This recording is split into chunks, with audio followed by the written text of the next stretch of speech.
Les filles, les jeunes filles, disons les femmes en devenir, sont au Togo, représentent au Togo donc la plus grande frange de la population. Elles sont belles, actives, engagées, déterminées.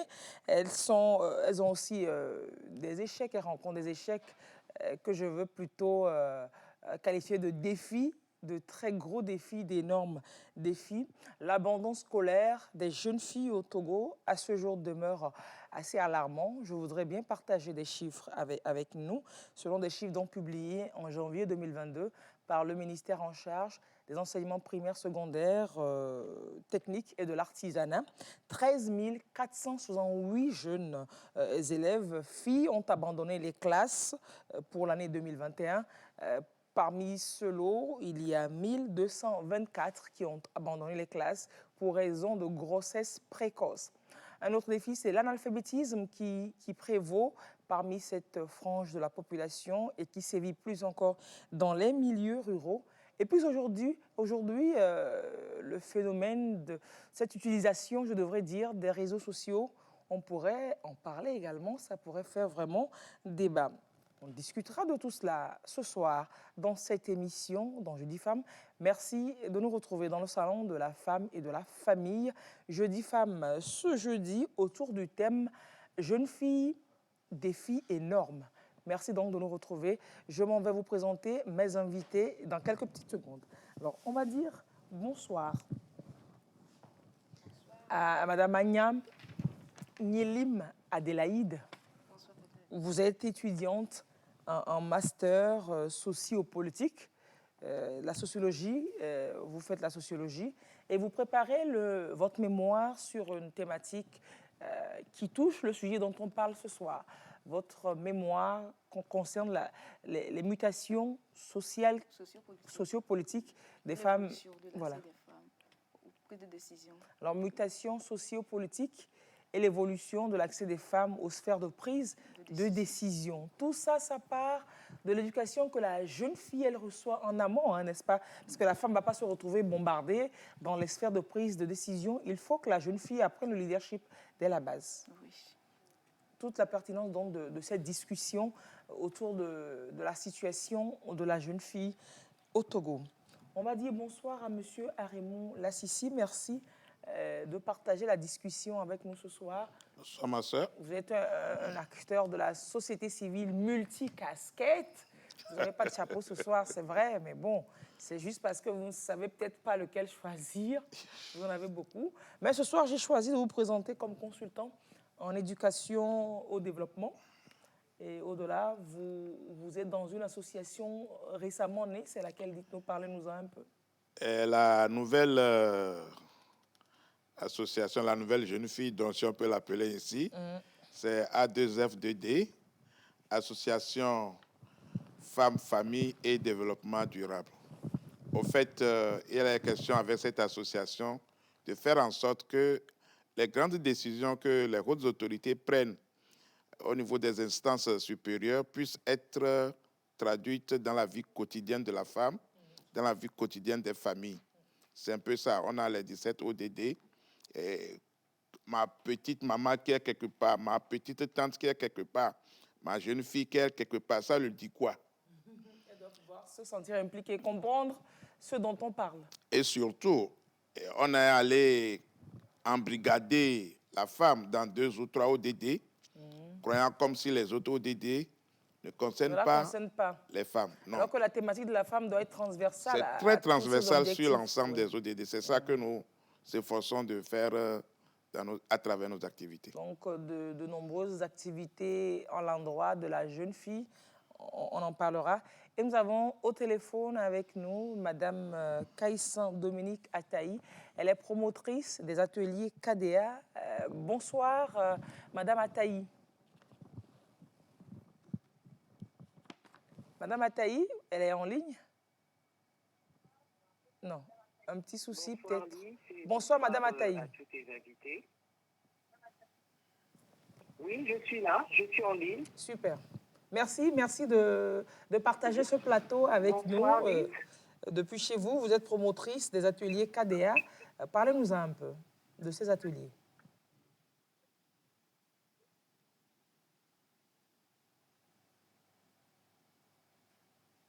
Oui, oui. Alors, Lise, vous m'entendez bien? Oui, Je ça pense qu'il va. y a un décalage. C'est bon? Je vous entends bien. D'accord.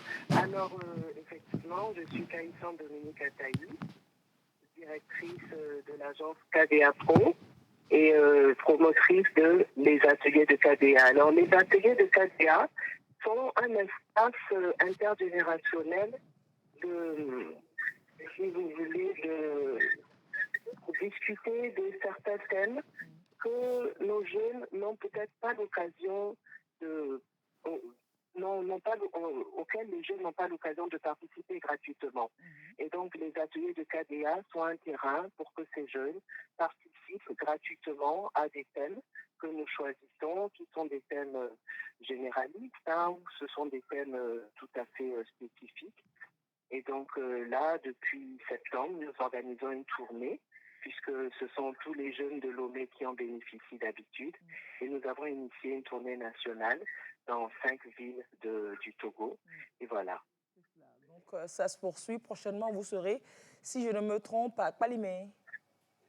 Exactement. Nous nous rendons ce samedi à Palimé pour donc un thème générique que nous avons choisi pour toute la tournée, qui s'appelle, le thème c'est sur le chemin de l'excellence.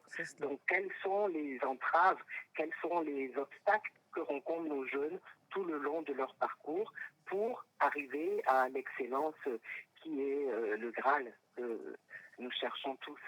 C'est cela, c'est cela. Donc les jeunes en général, jeunes hommes, jeunes filles. Mais là, ce soir, on va parler des jeunes filles en particulier. Je sais que vous faites un travail également autour de la jeune fille. Vous partagerez votre réflexion avec nous sur ce plateau aujourd'hui. Avec grand plaisir, avec grand plaisir. Merci d'être avec nous. Alors, monsieur Lassissi, si on vous demande de présenter le tableau de la jeune fille, de la fille togolaise, qu'est-ce que vous direz? Et si on me demande de présenter la jeune fille togolaise, je vais enlever togolaise pour parler de la jeune fille. Nous parlons de la vie de la jeune fille. La jeune fille a une vie. Qui dit vie, dit une richesse, un trésor. Un trésor, c'est quelque chose à sauvegarder, à protéger. C'est comme un œuf. Il ne faut pas laisser tomber, casser. Il faut que la jeune fille revienne à cette considération, à cette compréhension de la chose. Donc, si la jeune fille a une vie, elle protège sa vie et nous, les autres, nous devons l'aider à protéger cette vie. Donc, nous avons un devoir vis-à-vis de cette vie-là, de la jeune fille. Et lorsqu'on parle de la vie de la jeune fille, nous retenons essentiellement qu'il y a des composantes de la vie de cette jeune fille. La fille a sa vie sociale, sa vie de santé, sa vie de scolarisation, sa vie spirituelle. Et tous ces éléments de sa vie comptent pour qu'elle soit à l'équilibre. Maintenant, il arrive que une série de droits de la fille est méconnue par elle-même et aussi méconnue par ceux qui doivent l'aider à défendre ses droits et à jouir de ses droits. Donc, comment faire pour que la jeune fille puisse vraiment être au top et être à la commande du développement d'elle-même et du développement des autres. N'oublions pas que la jeune fille est d'abord appelée jeune. En parlant de jeunes, c'est jeunes garçons et jeunes filles. Donc elle est confrontée à tous les défis De les jeunes en général. Mais avec cette particularité qu'elle doit être protégée en ce sens que si nous ne la protégeons pas, c'est notre avenir qui est foutu parce qu'elle est procréatrice et si on ne la protège pas, nous n'aurons pas des gens qui vont nous remplacer et assurer l'avenir pour demain. Voilà, alors que l'homme, c'est vrai que l'homme contribue, mais la fille supporte l'essentiel jusqu'à avoir nos remplaçants demain. C'est à ce sens que nous devons avoir un regard responsable, un regard permanent, un regard d'édification de la fille, nous en tant qu'adultes autour de ces filles-là. C'est cela. Alors, Madame Agnam, vous qui êtes sociologue, quel regard est-ce que vous jetez sur la jeune fille togolaise aujourd'hui? Merci, Tata Lise. Je dirais tout d'abord, comme vous l'avez dit, la jeune fille d'aujourd'hui Ça veut dire qu'il y avait une jeune fille d'hier. Bon, on peut supposer. Oui, parce qu'elle avait une vie, ou bien il y a une comparaison. Parlant de jeune fille d'aujourd'hui, nous voyons qu'elle est confrontée à beaucoup de défis. En tant que jeune fille, je suis une jeune fille, et Oui. là, je Vous vois que parlez je suis... bien Oui, de par rapport moi. à vous, oui. Oui, je sais que nous sommes confrontés à beaucoup de difficultés dans la vie sociale. Quand nous voyons dans le domaine éducatif, dans le domaine de la communication, communicationnelle, dans le domaine politique, nous voyons qu'elle a beaucoup de défis. Elle a à relever un défi, vraiment, parce qu'elle avait une image hier. Parce qu'il y a des stéréotypes qu'on donne à la maison, même à la maison, nos parents, ils donnent des stéréotypes à nous. Oui, du Entre genre, enfants. Oui, entre enfants. Oui. La jeune fille, Oui. elle a des obligations Elle a des obligations. que n'ont pas forcément Oui. les jeunes garçons. Peut-être qu'on va favoriser le garçon et négliger la jeune fille. Des fois, on favorise la jeune fille, on néglige le jeune garçon. C'est de ça que nous sommes confrontés. Et quels sont ces défis-là que nous voyons aujourd'hui? Oui, avant de venir aux défis, moi, j'aimerais peut-être que par rapport à vos différentes interventions sur le terrain, par rapport à vos recherches, est-ce qu'elle est plus mature aujourd'hui? Est-ce qu'elle elle est plus précoce aujourd'hui peut-être qu'hier? Je ne sais pas. Hein? Est-ce que vous avez... Oui, monsieur Lassissi. Non, reconnaissons que les choses évoluent. Mais elles n'évoluent pas au rythme voulu. Trop vite, trop lentement? Très lentement, mais sûrement. Trop lentement au niveau de qui? Au niveau des... D'elle-même. Je prends au hasard nos ateliers d'apprentissage en ville aujourd'hui. Le nombre de filles que nous mettons là-bas pour devenir quelque chose pour nous demain. Si nous faisons une enquête aujourd'hui pour voir 1000 apprentis qui viennent à la période de libération, combien s'installent après? Oui. Celles qui s'installent, combien réussissent? Combien abandonnent après avoir eu leur diplôme d'apprentissage? Ça, c'est ça le devenir. Est-ce que ça, c'est globalement un défi propre à la jeune fille? Non, c'est propre aux jeunes également. Oui, mais je prends le jeune ou bien la jeune qui apprend. On donne un exemple de jeune fille en termes de ce que nous voyons sur le terrain. Maintenant, comment amener ces jeunes filles aujourd'hui à savoir que je suis sur un marché, ce que j'apprends pour devenir quelqu'une demain, femme au foyer, femme entrepreneur, femme dirigeante, qu'est-ce que je dois faire? Aujourd'hui, on croit que seulement il faut aller à l'école du blanc pour devenir une autorité quelque part. La gouvernance locale ou bien la gouvernance communautaire aujourd'hui n'est pas très ouverte aux filles. Et ça, c'est déjà des choses à corriger et rapidement. Oui, la gouvernance locale n'est pas ouverte aux filles aujourd'hui encore? Oui, je le dis, parce que quand je prends... Sur quel exemple précisément? Je prends un village. Toutes les structures de direction dans ce village, à peine vous allez trouver une fille dedans. Si ce n'est pas que vous êtes allé mettre en place des structures d'animation des filles par elles-mêmes, pour elles-mêmes, où elles prennent la direction de leur structure. Mais de façon communautaire, où il fallait... Dire que vous avez travaillé longtemps à la Croix-Rouge togolaise et que vous êtes aujourd'hui volontaire bénévole, c'est ça? Oui, je suis volontaire, personne ressource de la Croix-Rouge, ancien fonctionnaire. Vous êtes intervenu de Lomé d'Apon dans toute votre carrière sur ces questions-là. Oui. Donc, à partir de ce moment, il nous faut toujours aller dans une interrogation. Nous, à la Croix-Rouge... Alors, qui empêche la fille d'être là?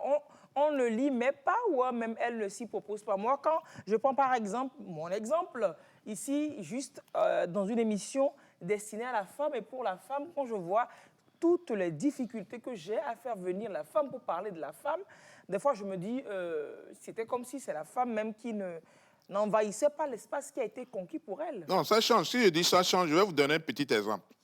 À la Croix togolaise, nous avons des bureaux de nos branches locales, de Lomé à Dapan. Il y a des bureaux, il y a des postes que doivent occuper les filles. Oui, ça c'est institutionnel. Maintenant, on parle. Oui, non, ça c'est déjà bien, c'est des ouvertures. Oh, okay. Et en même moment, dans les lycées, collèges, nous avons ce que nous appelons les clubs 25. les clubs 25, où c'est des clubs d'honneur, de sang et de conduite, de moralité, de bonne moralité dans la vie.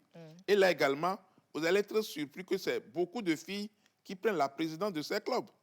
Pour nous, c'est déjà un des pas d'émancipation de la fille. Un entraînement au leadership. Au leadership. Et ça, c'est déjà bon pour nous. Je sais que toute cette génération, d'ici 5 à 10 ans, vont prendre le devant de beaucoup de choses. Parce qu'ils ont déjà fait l'apprentissage quand ils étaient jeunes. Il y a des choses que vous n'allez jamais apprendre à l'école. C'est clair. Par un professeur. Mais à travers nos structures d'animation, les gens apprennent à diriger, à faire des rapports, à écrire des projets, à animer ces projets, à rendre compte. Ça, c'est déjà comment gérer la vie politique du pays. Ça. Quand les gens apprennent déjà, je crois que déjà nous arrivons. Maintenant, c'est les moyens logistiques, financiers, matériels qui manquent le plus pour aller loin. Comment les trouver? Ça aussi, il y a des moyens, ça existe. C'est de cela que nous allons parler. On va en parler. Je voudrais bien demander à Madame Ataï quel est son regard sur la jeune fille de notre société aujourd'hui. Merci bien, Lys. Alors, j'aime bien l'appréhension de M. Lassisi parce que je n'ai pas du tout la même appréhension, mais c'est tout à fait normal parce que nous n'évoluons certainement pas dans les mêmes sphères avec les mêmes cibles. Le regard que j'ai sur la jeune fille aujourd'hui, c'est qu'elle est très éveillée. C'est vrai, je rejoindrai M. Lassisi en ce sens où, ou bien c'est vous qui l'avez dit, Lys, c'est que la femme, même en général, a du mal à s'exprimer. Mais ça, je pense que ça vient de l'éducation de base. Lorsque vous êtes enfant et qu'on vous dit tout le temps, tais-toi, ne parle pas, oh, Yabonou, tais-toi, c'est pas à toi de parler. Mais vous savez, tout cela se fait depuis l'adolescence. Et c'est pour ça que j'aime bien, on en parlera tout à l'heure dans les recommandations de l'ONU, c'est de laisser s'exprimer les filles. Parce que tout se prépare à la base. Mais aujourd'hui, je vois aujourd'hui dans tout ce qu'on fait, les ateliers de KDA, et je suis conseillère en art de vie, et donc je rencontre beaucoup de jeunes filles. Je dis bien, quand je parle de jeunes filles, je parle de 15 ans à 18 ans, et je vois que ces filles sont des filles très éveillées. Mais il y a le poids de la société qui fait qu'en général, on n'a pas envie de parler, parce qu'on ne nous donne pas, je parle en pendant la voix des jeunes filles, on ne nous donne pas le droit à la parole. Donc je pense qu'aujourd'hui, aujourd'hui, est-ce qu'on ne peut pas dire que des efforts sont quand même faits et qu'il y a quand même des acquis? Ah si, absolument. Il y a beaucoup d'efforts. Eh bien, si la fille, encore aujourd'hui, se dit qu'elle n'a pas droit à la parole, voilà quoi. Je peux renchérir sur cette question. Oui, eh bien, Lys, vous savez, un processus se fait par étapes. Un processus ne peut pas se faire par un bouleversement. Il faudrait que les mentalités se préparent petit à petit. Les mentalités soient prêtes à accepter un bouleversement. Et on est sur ce chemin. Je pense que toutes les composantes de la société sociale que nous avons aujourd'hui travaillent à cela. Et donc, ça va se faire. Mais ça se fait timidement. On ne peut pas s'attendre à avoir un changement brusque. Mais on va y arriver. C'est cela. Donc vous, c'est une image plutôt positive, une image plutôt positive d'un être qui est dynamique, qui veut réussir, qui se bat globalement, que vous avez de la jeune fille du Togo aujourd'hui. J'ai pas bien entendu. Non, j'ai dit, donc globalement, pour vous, l'image que vous avez de la fille togolaise aujourd'hui, c'est une fille qui se bat, qui est dynamique, qui est déterminée, qui est engagée, qui est dévouée? Alors, attention, je ne dis pas que l'image de la jeune fille est positive. Non, je dis que la jeune fille est dynamique. Maintenant, dynamique dans quel sens? Parce qu'aujourd'hui, nous sommes dans une génération cellulaire. Hein? C'est beaucoup plus, au lieu de prendre le temps de lire un livre pour s'informer, on va plutôt passer notre temps sur TikTok, qui est très bien d'ailleurs, parce qu'il faut prendre le temps de se récréer. Mais aujourd'hui, la jeune fille, et je rejoins ce que Madame disait tout à l'heure, la jeune fille est moins encline à apprendre. Elle est plus encline à à atteindre la facilité, à prendre des opportunités et à prendre des shortcuts, à prendre des chemins qui sont beaucoup plus courts. Ce que nos mamans ne faisaient pas avant. À l'époque, et ça je dis, la femme togolaise, elle est reconnue dans le monde entier comme étant une femme battante, mais ça, si elles ont été battantes à un certain âge, c'est parce que très tôt, elles ont été enseignées, elles ont été impliquées dans les affaires. Donc, je pense que c'est un problème, encore une fois, familial. Il est temps que nous, les parents que nous sommes, prenions le temps de former nos enfants. On confie un petit peu trop l'éducation de nos filles à tout ce qui est extérieur et il n'y a plus ce cocon familial qui était un cocon enseignant. Aujourd'hui, tout est laissé à l'abandon. Donc, la jeune fille, oui, elle est dynamique, mais si elle n'est pas encadrée, son dynamisme peut se perdre dans des secteurs qui ne sont pas productifs pour elle-même et non plus pour la société. C'est ça. Donc, elle est dynamique, mais pas toujours de la meilleure des manières, comme vous l'avez dit, dans les secteurs les plus productifs pour elle. Non, elle est plutôt dans l'amusement. Et vous avez tantôt dit qu'aujourd'hui, on a comme l'impression qu'elle est aussi un peu trop dans le gain facile, dans les chemins faciles, un peu trop faciles, qui peuvent des fois ternir son intégrité, porter atteinte à son intégrité. Absolument, absolument. Des fois par choix. Oui, beaucoup. Hein. Si, je ne pourrais pas donner de chiffres, mais pour ce que je vois que nous avons des jeunes filles qui ont accès facilement à certaines choses que même des personnes qui travaillent n'ont pas. Auxquelles des personnes qui travaillent n'ont pas accès.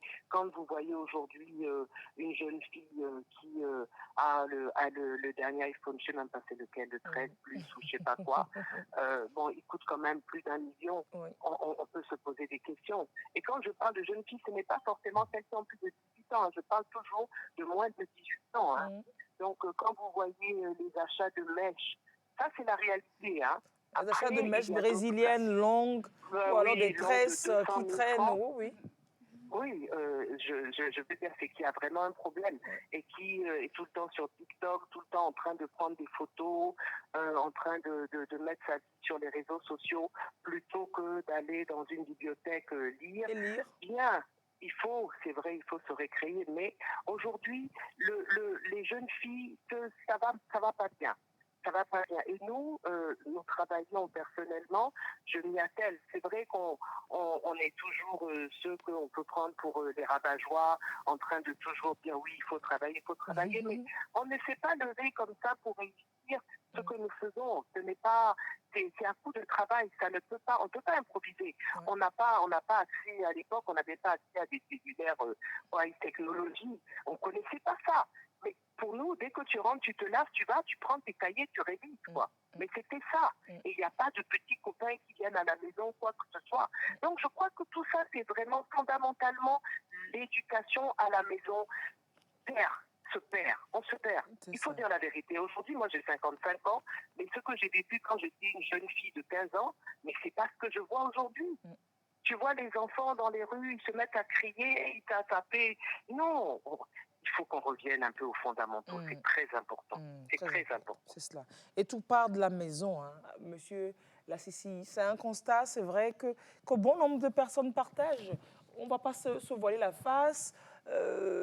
Oui, ce chemin plus court que la fille a aujourd'hui, qu'elle choisit d'avoir aujourd'hui, qui peut peut-être lui montrer, lui dire faussement qu'elle peut accéder à ce qu'elle veut sans forcément travailler, sans forcément veiller pour bosser ses cours, sans forcément aller à l'école ou alors sans forcément installer son atelier pour être maîtresse de son atelier parce qu'il y a d'autres moyens plus courts pour gagner de l'argent, pour gagner sa vie.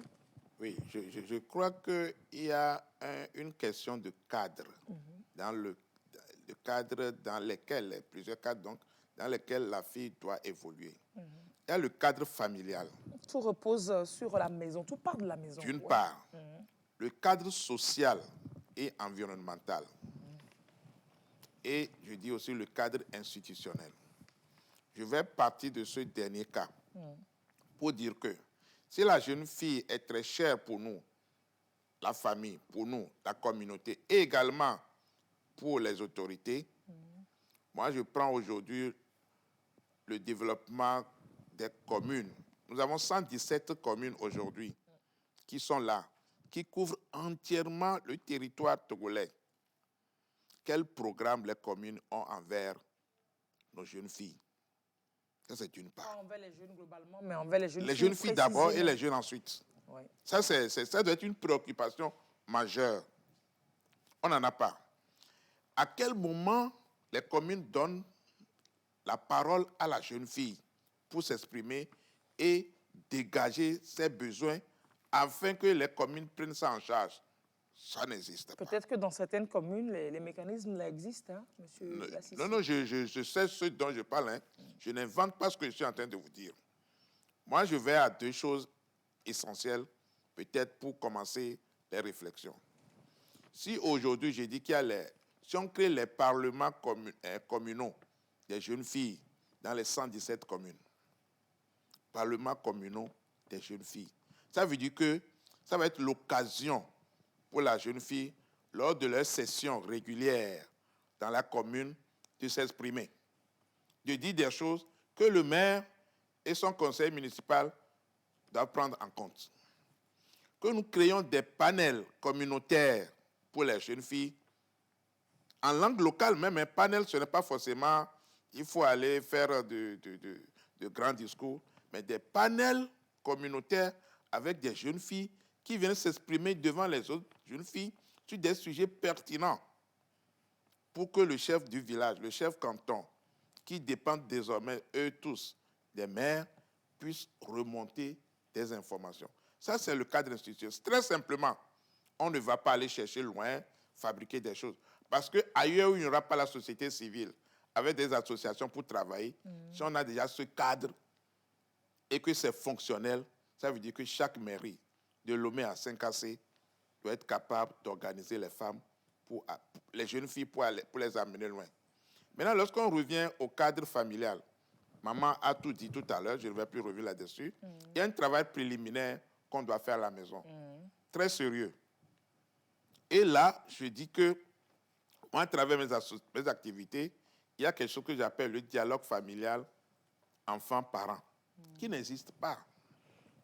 Et quand je l'organise à travers mes activités, sans vous mentir, c'est des pleurs que j'observe au niveau des parents, au niveau des enfants. Nous faisons quelques exercices de communication entre les filles et leurs parents, de manière à ce qu'en définitif, la fille puisse avoir comme copain son papa et copine sa maman, afin de lui exprimer tout ce qu'elle souhaite avoir mieux pour se développer dans sa vie. Voilà, c'est des approches très simples, mais lorsqu'elles sont développées, mûries bien, on a de belles... Ça peut marcher. Alors, vous semblez dire que c'est parce qu'il manque des mécanismes que la jeune fille... Sérieusement, ces mécanismes n'existaient pas toujours, mais la jeune fille n'était pas dans une certaine proportion. Vous allez voir que lorsque je prends les églises, il y a des associations de jeunes filles dans les églises. Et à ce niveau, vous allez voir comment ces filles s'épanouissent vite. Oh, c'est toujours discutable. Hein? C'est discutable, mais c'est mieux que rien. Parce qu'ils ont un cadre de discussion pour parler d'elles-mêmes, avec elles-mêmes et pour elles-mêmes. Ça qui est important, c'est un cadre qu'on peut contrôler. Il n'y a pas de débordement de ces cadres-là. Aujourd'hui, la fille même a créé son cadre de discussion, son cadre de communication sur TikTok, c'est ça, sur les réseaux. Et ça raconte, mais... elle n'a plus rien, elle n'a plus autre moyen d'aller évoluer. Qu'elle crée ce moyen. Oui, mais bon, elle peut aussi dire des trucs, des choses assez instructives sur ces réseaux-là que de... Qui va lui dire de dire ça? Parce que ce qu'elle voit au départ, c'est des choses d'amusement qu'elle voit au départ. Elle se lance dans le même sens pour continuer. Il faut qu'à un moment donné, les gens puissent leur dire, ce cadre d'amusement que tu vois là, nous pouvons le transformer en un cadre d'épanouissement, en un cadre de développement autrement. et qu'on puisse avoir aussi des techniciens informaticiens, des techniciens d'Internet qui puissent leur venir faire la démonstration dans un cadre constitué. Et ils vont changer, elles vont changer. Moi, la chose n'est pas extraordinairement difficile, hein, à mon avis. OK. Madame Agnam, vous vouliez? Oui. Moi, je dirais qu'il y a vraiment une mutation, une évolution, comme je le disais. Quitte à la jeune fille de pouvoir s'en prendre à elle-même. Parce que l'État, disons, l'État a fait de son mieux. Oui, Il y a fait des un mécanismes effort, oui, il fait un d'accompagnement effort déjà, oui. louable sur tout le plan. Quand nous voyons depuis la tête, aujourd'hui, si on demande qui est la PM ou bien le PM, Oui, au-delà d'avoir Oui. des femmes dans les institutions, il y a quand même certains mécanismes qui accompagnent pour fixer la fille Oui. à l'école depuis toujours. Il y a eu une discrimination positive dans le paiement de frais de scolarité. Depuis récemment, il n'y a plus de frais de scolarité à payer jusqu'à un certain niveau. Oui. La fille a toujours quand même été, d'une manière ou d'une autre, favorisée. Oui. Maintenant, est-ce que tout ne revient pas à la fille? Pourquoi on a Mis en place ces mécanismes-là. réduire les coûts de scolarité pour la jeune fille? Combien de parents comprennent ça et en font profit? C'est-à-dire que tout le problème viendrait du manque d'infos oui, de la des parents de la sensibilisation, maison, c'est oui, ça? Oui. Il va falloir sensibiliser premièrement les parents pour qu'ils savent leurs devoirs. Parce qu'ils connaissent déjà leurs droits. Ils doivent savoir de quoi, qu'est-ce que les enfants De quoi est-ce qu'elles ont besoin, qu'ils ont ces besoin. filles-là? Oui. C'est Pourquoi les ça, on enfants doit dire encore ça aux oui. parents de quoi les enfants ont besoin, monsieur Oui. Lassisi. Oui, Parce que c'est c'est ça. Je vous dis que lorsque j'organise, moi, mon dialogue familial enfant-parent, j'appelle des FEP, nous venons en assise, on explique une thématique aux parents. Après, je mets une maman, sa fille, un papa, son garçon, chacun dans un petit coin. Vous allez vous exercer pendant 30-45 minutes. Le garçon dit à papa ce que je n'aime pas de toi et ce que je veux de toi. Vice-versa, le papa aussi le dit. Les gens s'étonnent que ma fille avait manqué tout ça là de moi. Le papa s'étonne que j'aurais dû faire mieux. Après, nous faisons une plénière. À la plénière, nous prenons des échantillons des gens qui font la restitution de ce qu'ils se sont dit au cours de l'exercice.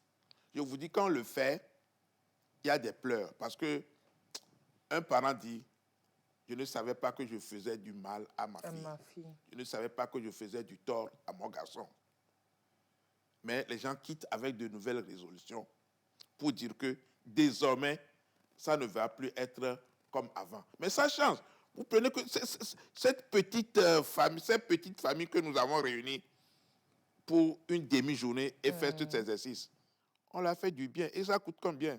Ce n'est que de l'imagination pour amener les gens à changer dans une communauté. C'est ce que j'appelle le cadre communautaire pour rendre épanouies nos jeunes filles. En dehors du cadre familial, cadre communautaire et cadre institutionnel. Et par rapport au cadre institutionnel, il y a un téléspectateur qui dit on ne peut plus dire aujourd'hui que le cadre institutionnel n'existe pas. Je m'inscrirai en faux contre M. Lassisi, c'est de votre droit. Nous avons des politiques sensibles au genre. L'État a vraiment joué son rôle. Il revient de continuer la sensibilisation pour amener la fille à prendre confiance en elle pour changer le paradigme. C'est ça. Et par rapport aux défis que Popo Kofi, vous voulez renchérir par rapport à l'ami qui a parlé, qui parle, pour dire que aujourd'hui, qu'est-ce qui se passe dans nos actions? Il y a des textes qui existent, qui créent le cadre. Il y a ce petit mot que j'utilise toujours, moi, quand je veux mener des activités, c'est le mot « comment ». Tant que vous ne réglez pas le mot « comment », comment ça va se mettre en œuvre? Là, je vous dis que vous pouvez écrire des tonnes de pages, ça ne marche pas. Alors, quelqu'un qui dit, moi, ma nièce a été abusée par son professeur de philosophie. Cela a entraîné son échec au bac. Cette année, elle a refusé de fréquenter son ancien lycée. C'est alors que de fil en aiguille, on a découvert ce qui s'est passé. Elle a dit que son professeur a continué le harcèlement et son refus lui a coûté des insultes et des menaces tout au long de l'année. Ceci a entraîné un manque de concentration durant les cours. Le professeur l'a déviergée sans protection. Voilà. Et des mécanismes dont vous parlez, c'est-à-dire devant un cas comme ça, c'est que la fille sache à qui je m'adresse, comment. C'est-à-dire Expliciter Personne les n'en choses. parle dans un établissement. Ce qui s'est Expliciter passé les là. choses, oui. Il y a Là, les cours. Vous avez voilà. philo, vous avez maths, physique, histoire-géo, tout.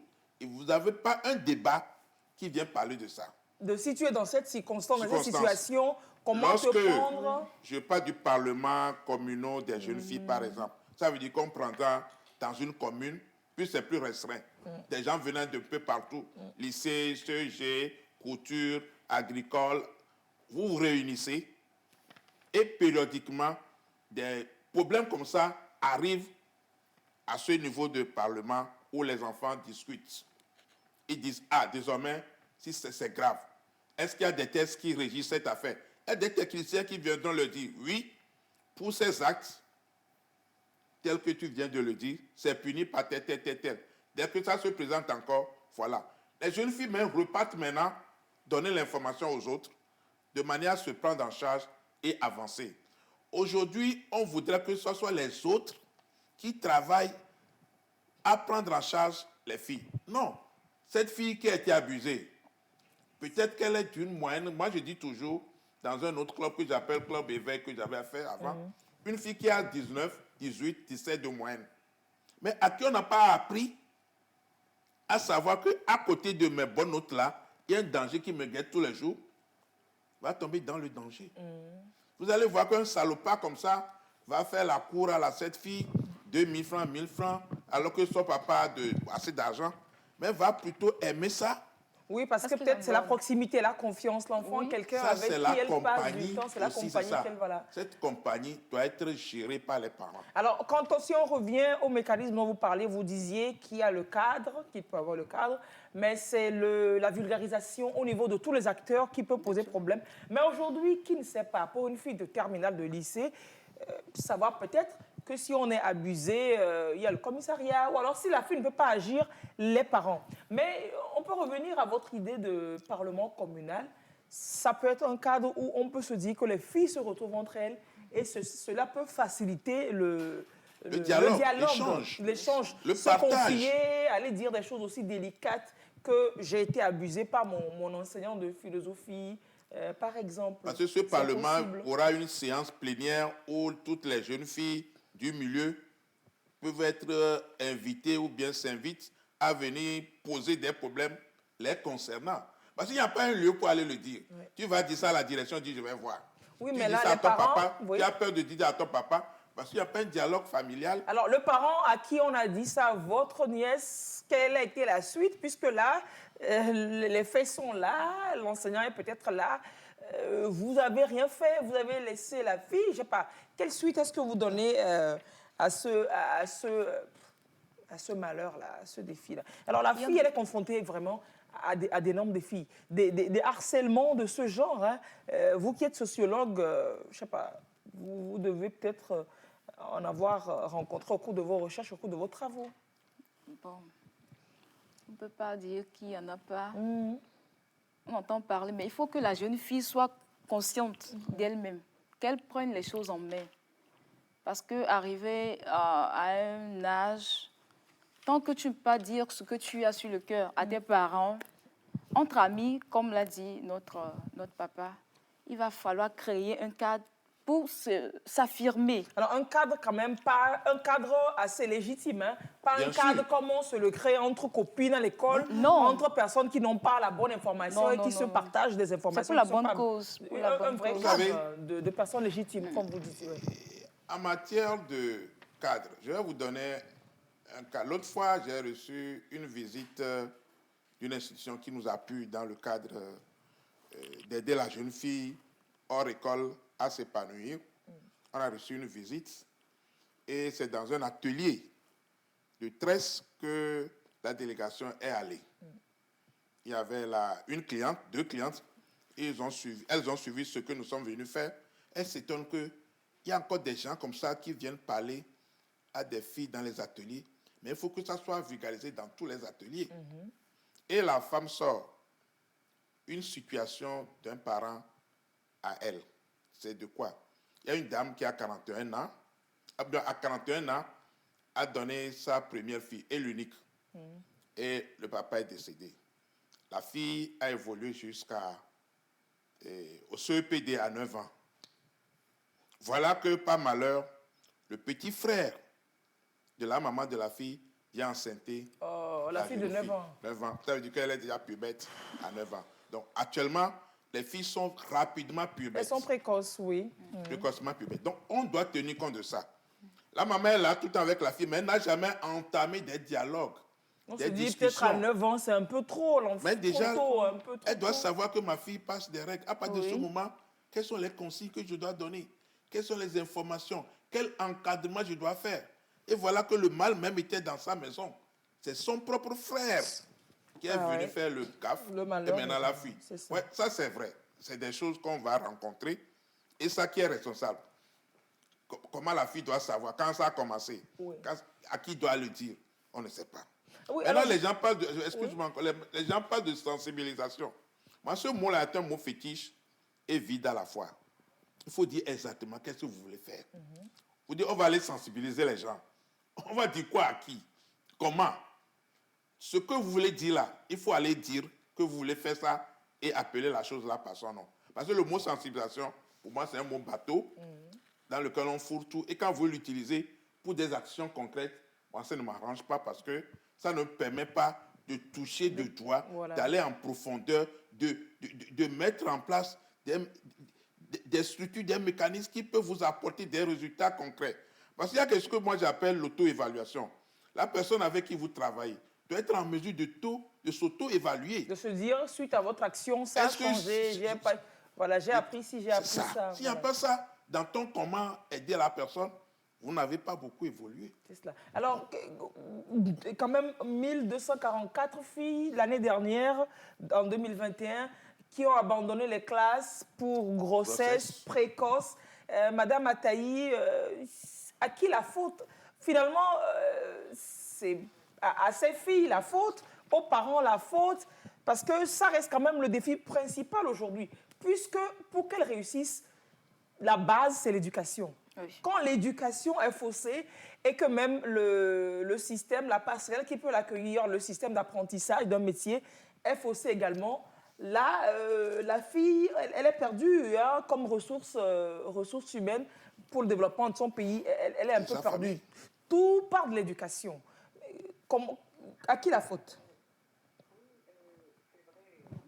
Le monde est allé trop vite. Je pense que les parents d'aujourd'hui, pour tous les parents d'aujourd'hui, il me semble que les choses sont allées trop vite. Et je reviens malgré tout au fait que tout se passe à la maison. Vous savez, j'ai été fille. Nous étions 3 filles élevées par notre mère. Mais comme l'exemple de M. Lassiti, mais ma mère était à l'écoute. Quand on a eu nos premières menstrues, ma mère l'a su. Parce qu'elle surveillait, pas qu'elle surveillait pour être gendarme, pour ne pas qu'on tombe enceinte, mais elle surveillait parce que pour elle, c'était son devoir de mère. Elle prenait le temps de voir comment ses filles évoluaient.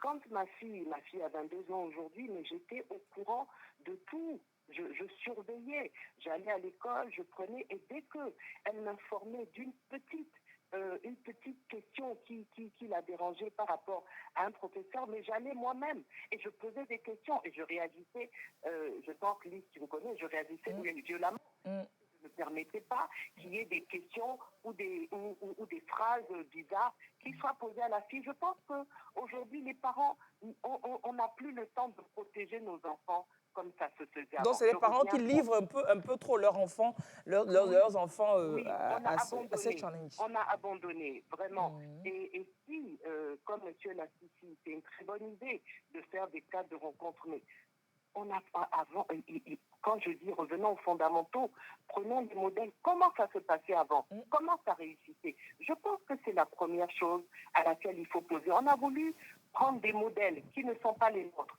mais nous avons des modèles chez nous. Comment ça se passait? Je pense que si déjà on revenait un petit peu en arrière pour voir comment ça se passait, pour prendre les modèles authentiques que nous avons et qui marchaient bien. Quand on était à l'école, il n'y avait pas autant de cas de grossesse. D'où ça vient? Qu'est-ce qui s'est passé? Qu'est-ce qu'il faut faire? Quelles sont les actions à poser? Voilà. Et aussi important que ce soit, à l'époque, nous, on avait ce qu'on appelait éducation sexuelle. À l'école? À l'école, oui. Ah oui? À l'école, Moi, je oui, pensais à que, l'école. j'ai pensé que l'éducation sexuelle, le concept qui a été développé il y a un moment, je ne sais pas où ça en est, je pensais que c'est juste Ah, pilote. Hein. Je ne savais pas que ça existait avant. ah non. Donc, Mais avant, à l'école?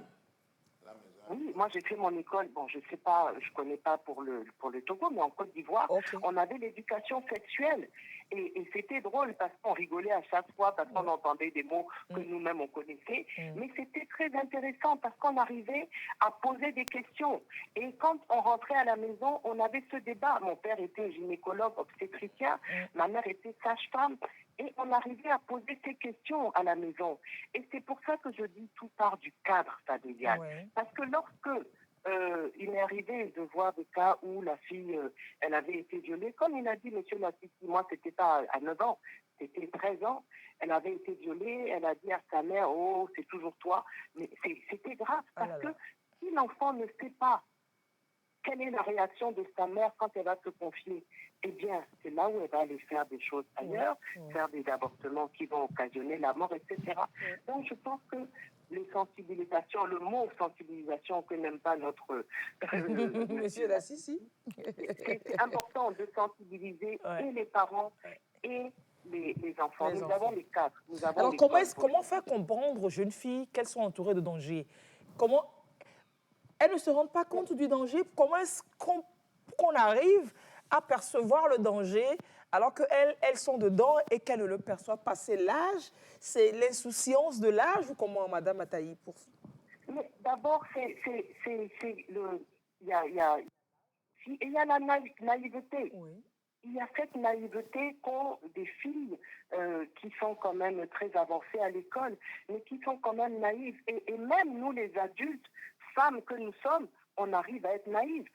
Quelle est la femme qui ne s'est pas fait berner par un homme une ou deux fois? Ça arrive à tout le monde.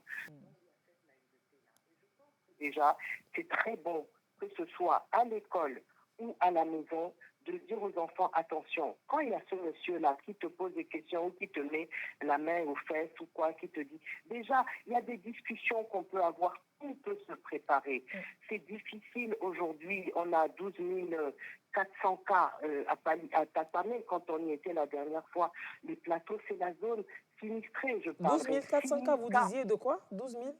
6 000 cas, rien que dans les plateaux. De grossesse précoce? De grossesse sur les 12 400 cas. Sur les 12 400, les plateaux prennent pratiquement la moitié? Oui, oui. Donc, ça veut dire que et les plateaux sont à pied d'œuvre. Mais c'est un casse-tête pour le pays. Et je pense que chacun à notre niveau. Déjà, aujourd'hui, je dis chacun à notre niveau peut travailler. On ne peut pas donner la responsabilité à l'État. On ne peut pas donner seulement la responsabilité aux associations. Nous, parents que nous sommes, femmes que nous sommes, pères que nous sommes, nous avons un rôle auprès de nos enfants, même ce n'est pas nos enfants directs, nos neveux, nos cousins, cousines. Je pense que si on arrive à retrouver un petit peu cet intérêt pour la famille, pour tout ce qui concernait les enfants, déjà, si Lys, tu parles à 3 de tes nièces, Monsieur Lassisi, pas là, lui, il a déjà une association, mais au niveau familial, il parle à 3, c'est déjà des petits noyaux qui vont se former et qui vont donner quelque chose. Il faut commencer par quelque chose parce que les modèles, les associations, les institutions, ils font. Mais pourquoi ça ne marche pas? Qu'est-ce qui ne va pas? Je pense qu'il faut vraiment creuser, voilà. Et revoir. Retournons à nos fondamentaux. Nous avons une cellule éducationnelle extraordinaire en Afrique. Pourquoi avons-nous voulu nous écarter de là? Il faut se poser des questions et vraiment se poser les bonnes questions. C'est cela. Alors, monsieur Lassisi, vous vouliez réagir? Non, on va se poser de très bonnes questions, comme dit maman. Oui, il faut se poser les vraies questions. Je suis très d'accord avec elle. Ce que je voulais relever ici, tout à l'heure, il a été présenté des statistiques d'abandon d'école pour grossesse précoce. Ça, c'est école. Oui. Nous avons nos jeunes filles dans les ateliers d'apprentissage. Oui. Quelles statistiques vous avez pour la même période pour ces cas-là? Oui, si on veut le dire aujourd'hui. Le ministère devrait pouvoir le... Ça doit être disponible, je crois. Je ne sais pas si les gens font le décompte. Ça doit pouvoir être disponible. Et ça, c'est des choses qu'il faut faire. Oui. Nous, par exemple, on sait que quand ces résultats-là sont sortis, nous avons en même temps compris que similairement, on va avoir les mêmes choses au niveau des ateliers d'apprentissage. Oui. Nous avons un projet avec les ateliers à travers l'ONG Femmes, où nous amenons les jeunes filles qui apprennent à pouvoir avoir comme un autre lieu de base les formations sanitaires. Pour les amener à le faire, nous avons créé au sein de chaque atelier dans lequel nous travaillons ce que nous appelons Club Ma Santé. Donc, les 10, 15, 20, 30 apprenants ou apprenantes dans les ateliers sont membres de ce club, qu'on appelle Club Ma Santé de l'atelier tel. C'est fait en sorte que le club a un bureau, les filles là se réunissent, discutent désormais des questions de leur santé. Les questions de leur santé, nous pouvons faire même venir des techniciens dans l'atelier, des prestataires, des sages-femmes, pour parler de cela avec les filles. Et les filles sont souvent référées vers les formations sanitaires. Je vais vous surprendre. Sur les presque 200 actuellement envoyés dans les formations, dans 12 formations sanitaires, plus de 80% sont détectés IST. Oh là là. Qu'elles ne savaient pas. C'est parce qu'il y a eu ce suivi-là. Ce suivi, d'abord on a formé le bureau, on les a montré toutes les photos des IST, et quand elles se sont après rendues chez la sage-femme pour conseil et après consultation, on s'est rendu compte que ce sont des IST qui... Et c'est ça qui va elles vont traîner. Ça sur leur vie, infertilité dans le couple après. Dans le couple après, et c'est des difficultés. Vous voyez? Donc aujourd'hui, elles parlent d'elles-mêmes, de leur propre santé avec elles-mêmes. Elles savent que le lieu où il faut aller se faire soigner. Donc vous insistez sur la nécessité d'un cadre de confiance. Toujours, à mon avis, toujours, à mon avis. Un cadre de confiance, oui. À mon avis, et qui va former? C'est pas l'État qui va venir encore créer... non, nous, on s'engage à le faire. Les acteurs le font, la société civile le fait si bien. C'est juste que le chantier est tellement grand qu'il faut plus d'acteurs pour couvrir tout le territoire, peut-être. On peut faire. Si je prends une commune... Oui, Kadia, oui.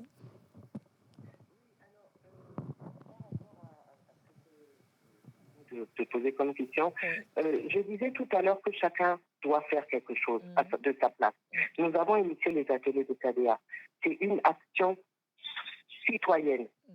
Et aujourd'hui, je crois que lors de le 11 octobre, donc pour la Journée internationale de la femme, l'ONU préconise donc de mettre en avant ces femmes rôles modèles, ces mentors qui sont certainement des modèles vers lesquels vont se référer des jeunes filles. Je pense qu'il faudrait se servir de ces femmes-là, beaucoup plus. Parce que ce sont des femmes, ce sont des mères. Et ces femmes-là, si on les met à contribution pour parler avec ces jeunes filles, et vraiment nous en avons, au Togo, nous avons des femmes, des rôles modèles extraordinaires qui font du... On essaiera de retrouver Madame Ataï dans un petit instant, un petit souci technique. On va retrouver Madame Ataï dans un petit instant. Alors, oui, monsieur... Je vais ajouter pour vous dire ceci. Oui. Vous savez qu'il y a un programme présidentiel... D'excellence pour la fille. Non, d'assurance santé pour les écoles. Qu'on appelle School Assure. Qui permettent... Madame Ataï est en ligne. On va permettre à monsieur... Bon, Madame Ataï va finir et puis on revient. Oui, Madame Ataï. Ces rôles modèles-là, elles auront de grandes actions à faire. Et aussi, il est important de pouvoir, je le dis quand même, il est important de pouvoir créer des cadres, mais pour que nos enfants puissent eux-mêmes définir certaines choses. C'est bien ce que M. Lassissi dit. Il fait un énorme travail, mais il faudrait que ce soit un travail qui se fasse au plus haut sommet, pour que ce soit amplifié dans toutes les structures au même niveau, dans toutes les structures scolaires. Parce que ce qu'il fait, il fait un énorme travail, mais peut-être ça va toucher un certain nombre, et ça touche un certain nombre. Mais c'est par rapport à la demande, c'est grand, hein. Par rapport à la demande, c'est grand. Le chantier est vaste. Il y a énormément de travail. Donc déjà, mobilisons des femmes qui sont des femmes leaders. Et quand je dis leaders, c'est d'inspiration positive, Oui. qui peuvent vraiment impacter sur nos jeunes filles. Créons des cadres de discussion pour les jeunes filles avec ces femmes leaders.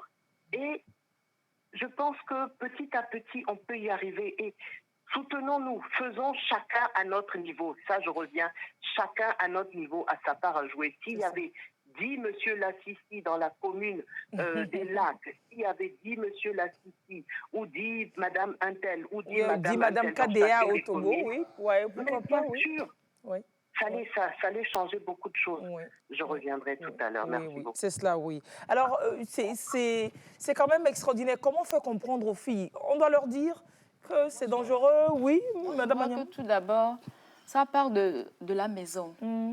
Quand un parent voit sa jeune fille, tout d'abord, et lorsque la jeune fille est habillée, tu prends la peine de dire à ta fille, ma fille, tu es jolie, tu es belle.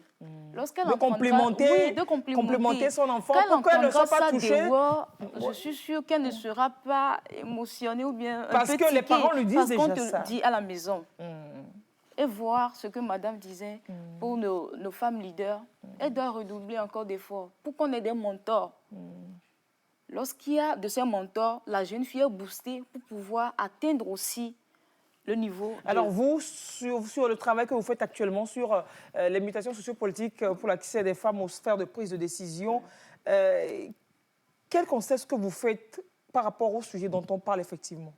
Oui, actuellement, pour ma recherche, j'essaie d'aborder, je frappe à des portes, toutes femmes leaders, pour pouvoir causer avec elles, pour voir comment elles ont commencé jusqu'à atteindre le ce niveau. Oui, parce qu'elles ne sont pas tombées du ciel. C'est clair. Elles ont commencé d'un niveau. Comment elles ont fait? Le secret, c'est ça. Déjà l'école, oui, ok, d'accord. Oui, c'est un peu ça.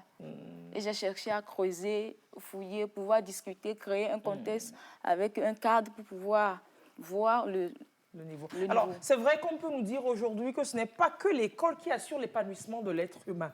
Les gens qui envoient des messages pour le dire. Mais dans le contexte actuel, dans l'époque actuelle, il est important pour que la fille soit scolarisée, qu'elle ne soit pas analphabète. Parce que l'analphabétisme, c'est un autre piège qui complique le challenge auquel doit faire face la jeune fille, monsieur Lassissi. C'est cela. Avant cela, j'abordais un problème d'assurance santé. Oui.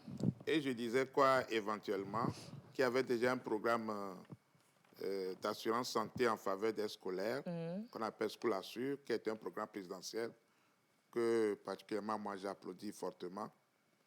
Nous sommes dans un plaidoyer actuellement. Nous espérons arriver chez le chef de l'État pour lui en parler, pour qu'on ait un programme similaire aux apprentis dans les ateliers d'apprentissage. Quelquefois, c'est parce que je n'ai pas de 2000 francs pour acheter tel produit, je ne l'achète pas, je reste à la maison, j'ai des problèmes. Si un monsieur me donne 3000 pour aller en acheter, je m'accroche à lui. C'est pas faux. C'est la précarité. Mais il faut aussi que la jeune fille, les jeunes sachent qu'à une certaine période, on n'a pas forcément tous les moyens que l'on peut avoir. Quand je suis jeune fille, je suis collégienne ou lycéenne, je dois même ne pas avoir iPhone 13 quand mes parents ne peuvent pas m'en acheter. Quand je suis en apprentissage, ce n'est pas obligé que j'ai une moto et que j'ai un certain luxe dans la pièce que je me loue. Il faut que la femme aussi, la jeune fille sache ça, c'est les raccourcis dont parlait tantôt KDA. C'est pour cela que j'ai parlé que de santé d'abord, qui n'est pas une situation extraordinaire de beauté, de décor, de confort. Santé, c'est le primordial pour que je puisse réussir et finir mon apprentissage. Si on me l'assure, je crois que ça m'écarte d'un certain nombre de fragilités, de précarité, et je m'occupe mieux de mon programme de formation. C'est pour cela que je dis, si aujourd'hui, il y a au niveau, je prends le cas des communes, moi je viens d'avoir ce nombre énorme de filles qui sont infectées, qui n'auront pas tout l'argent de se soigner convenablement. Maintenant, si les mairies, dans leur programme, dans leur budget de santé, offrent aux structures sanitaires des lignes pour prendre en charge, ils achètent des médicaments génériques de lutte contre les IST, ils laissent dans les formations sanitaires. Donc, ça veut dire que la mairie est soucieuse à ce que les jeunes filles de sa cité puissent se mettre en bonne santé et devenir quelque chose demain pour leur commune. On peut dire quand même que bon, cet aspect pourra connaître un dénouement assez bientôt quand on sait que l'assurance maladie sera universelle, généralisée, tout le monde en bénéficiera. Les agriculteurs vont en bénéficier incessamment, ou bien en bénéficient déjà. Donc, ce problème pourrait être résolu par l'assurance, la couverture universelle en matière sanitaire. Je crois qu'une loi a été votée dans ce sens. Et alors, la fille elle-même, elle a un rôle à jouer. On donne le rôle à ses parents, à l'État, aux institutions, mais la fille elle-même. Il y a, pour prendre décision de changement, il faut de la connaissance. Oui.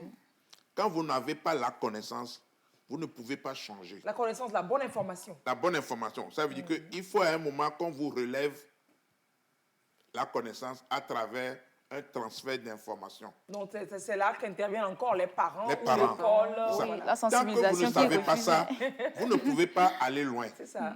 Vous êtes bloqué là où vous êtes. Vous ne savez même pas que ça là, ça ne se fait pas et vous êtes toujours en train de le faire tout le temps parce que vous n'avez pas l'information ni la connaissance pour le faire. L'ignorance, la naïveté, tout ça là.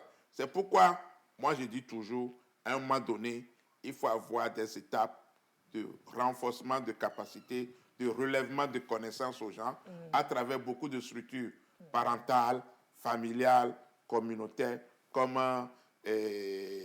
associatives ou autre chose. C'est assez important. La connaissance, et c'est là où interviennent les questions d'alphabétisation.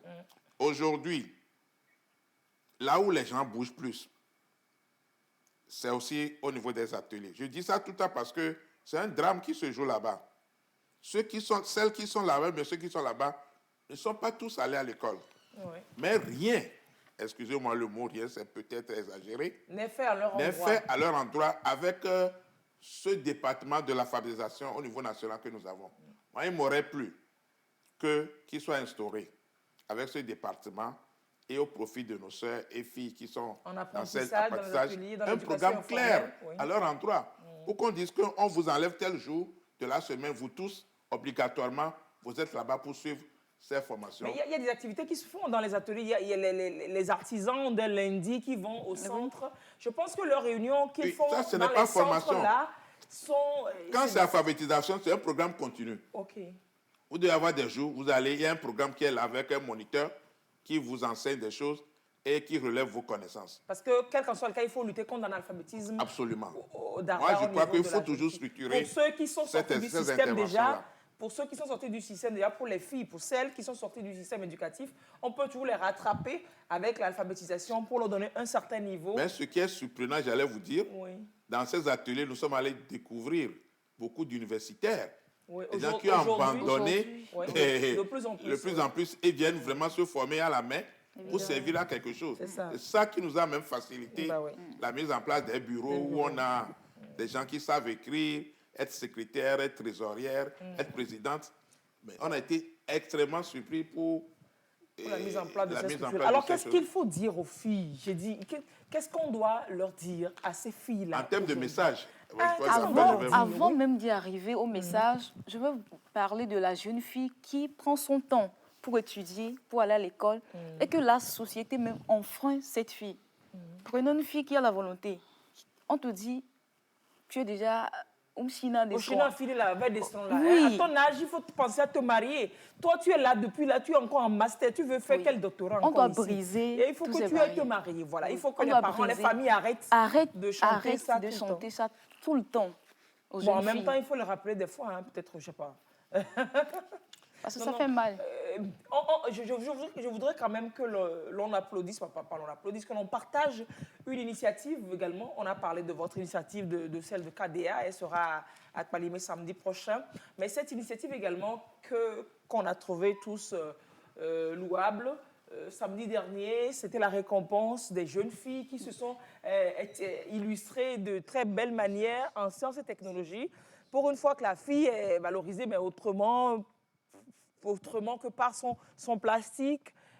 Je vous propose de voir ce sujet, le sujet de la cérémonie, de remise, de récompense donc de ces filles. Les prix sont faramineux. La première part avec 5 millions, la deuxième 3 millions, la troisième 2 millions. Les autres 500 000, chacune elles sont 12. Et puis voilà, c'est des initiatives comme ça, je pense, qui vont impacter les filles. Il faut que les filles sachent cela en amont pour savoir que oui, il existe des schémas pour nous, pour que nous puissions atteindre les sommets. On vous propose de revenir sur ce sujet. Voilà, on revient tout de suite. Elles sont 12 comme le nombre de mois dans l'année. Elles sont 12 comme les 12 tribus d'Israël. Elles sont 12 comme les portes de Jérusalem, la céleste. Et dans Apocalypse, elles sont 12 comme le nombre d'étoiles sur la couronne de la femme. Elles sont admirables sans avoir cherché à être admirées. Reconnues sans avoir cherché à être connues. Et gagnent à être célébrées sans rechercher la célébrité. Une déclamation du ministre de la Communication et des Médias, porte-parole du gouvernement, à l'endroit des 12 finalistes du concours Reine des sciences et technologies. Au terme du challenge, 3 ont été retenus sur les 12. La couronne est remportée par Denise Mangloé Ali, élève en seconde CD au collège Chaminade. Elle s'en sort avec une moyenne de 16,81. Je suis très contente d'être la reine de la première édition des Reines des Sciences. C'est un plaisir pour moi, je me suis donnée à fond pour ça. Et je remercie la présidente qui a organisé ce concours, mes amis avec qui j'ai passé tout le séjour, mes parents, mes professeurs et tous ceux qui m'ont accompagnée. J'ai compétit en maths, en physique, chimie et on a fait l'oral en français et en anglais. Pour la prochaine édition, j'espère que nous aurons plus de candidates pour pouvoir donner plus d'opportunités à d'autres filles, d'autres jeunes filles qui aimeraient continuer dans les filières scientifiques. Le concours, initié par la Fondation Assal, vise à inciter les filles aux filières scientifiques et techniques. Il entend, au-delà de tout, promouvoir l'excellence au féminin. Nous avons connu notre reine aujourd'hui, notre première duchesse et la seconde duchesse. Mais toutes les autres n'ont pas démérité. C'était vraiment serré. Mais comme tout concours, on était obligé d'avoir une reine et 2 duchesses. On va d'abord essayer d'analyser les points forts et les points faibles de cet événement. Et ensemble, avec nos partenaires, nous déciderons de l'avenir de la reine des sciences et technologies. Les 12 finalistes sont repartis avec une enveloppe financière allant de 500 000 à 5 millions de francs CFA.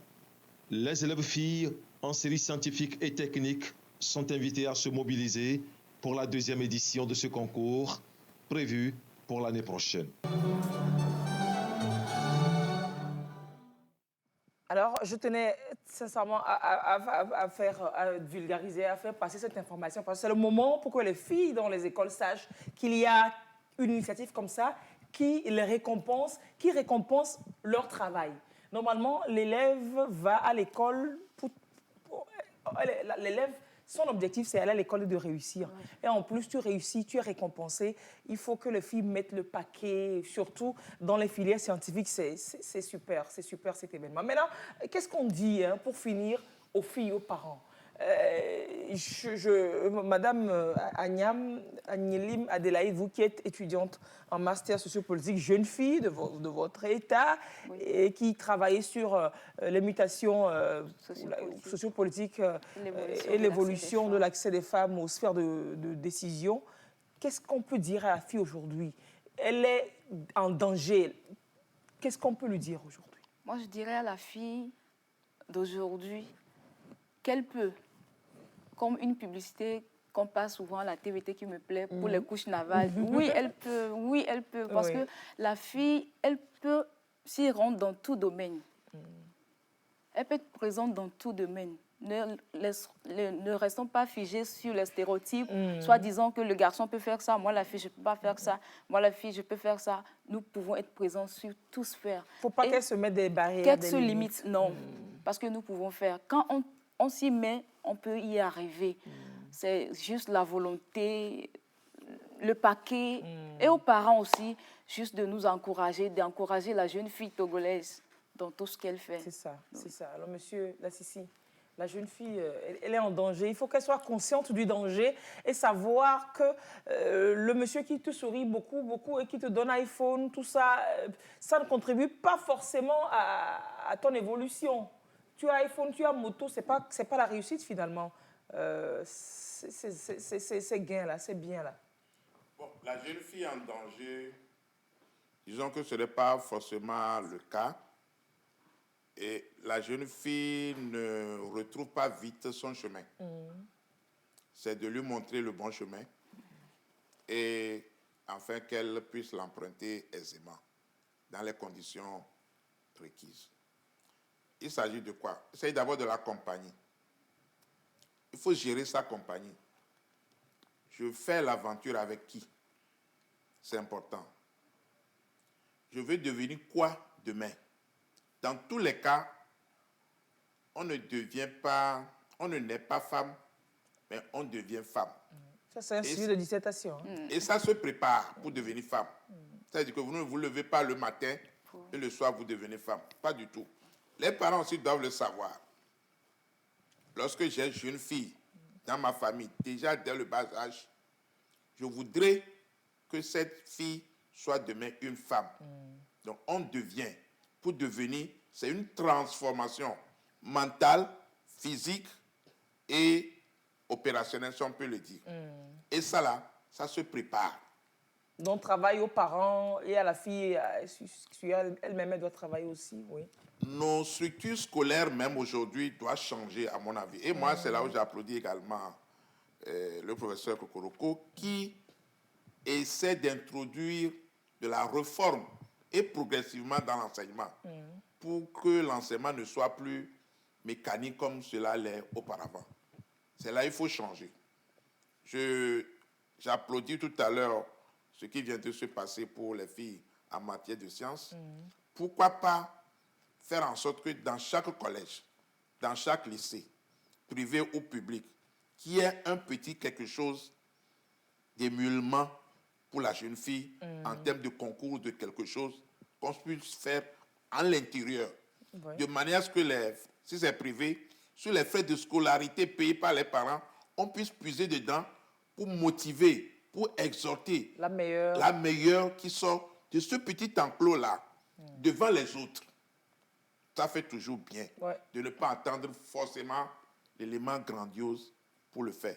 Ça, je crois que même si là où on dit de ne plus payer scolarité aujourd'hui, les parents réfléchissent, l'association des parents disent, directeur de CEG, proviseur du lycée, nous souhaiterons que tu fasses quelque chose au profit de nos filles. Nous sommes prêts à mettre de l'argent dedans. Je ne pense pas que le professeur va refuser cette initiative d'appui au lycée ou bien au CEG de faire quelque chose qui va émouvoir, éclore, épanouir, rendre plus élevée la jeune fille. C'est ça, moi, je trouve qu'il faut faire, à mon avis. J'ai vu beaucoup de têtes couronnées à la cérémonie.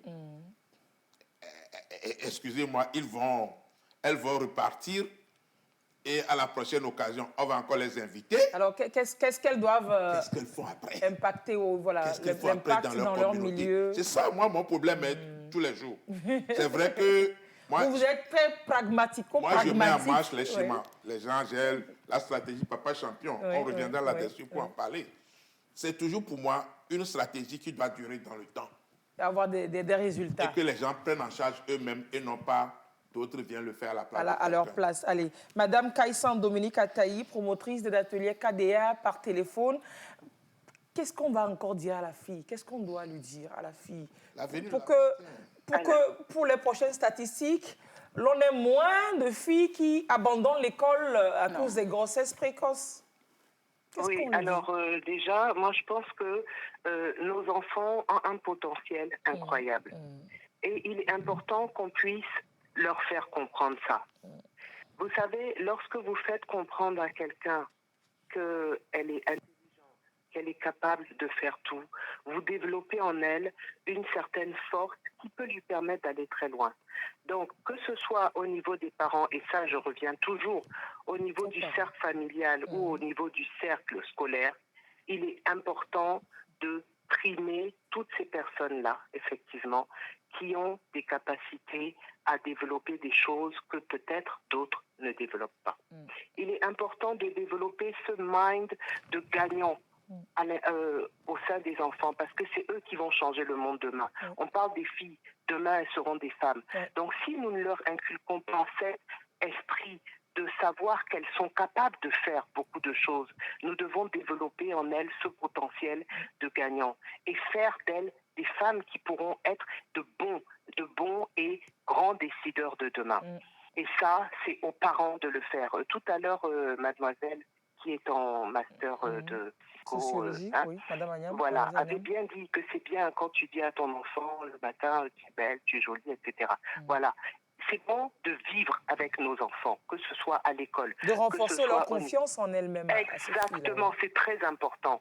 Et en faisant ça, je crois qu'on développe beaucoup plus de confiance en l'enfant et l'enfant aussi développe plus de confiance en son parent ou en ses parents et qui va lui permettre de pouvoir s'ouvrir à ce parent parce qu'il se rend compte que ce parent sait le récompenser quand il faut le récompenser, c'est le primer quand il faut le primer, c'est l'honorer quand il faut l'honorer. La confiance entre parents, enfants et parents, école doit être restaurée. C'est très important. Je pense que c'est à ce prix que nous pouvons changer tout ce qui se passe et qui ne nous plaît pas dans nos pays.